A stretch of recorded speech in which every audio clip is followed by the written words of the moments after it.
Construction. Ito ang takbuhan naming nangangailangan. Ito ang takbuhan ng nangangailangan ng agarang trabaho.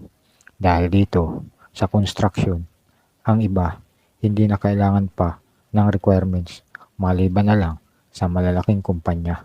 At dito rin, kahit wala kang diploma o mayroon, welcome ka, maaari kang magtrabaho. Ang kailangan mo lang dito ay ang iyong nalalaman sa trabahong construction. At higit sa lahat, kailangan may sipag at tiyaga.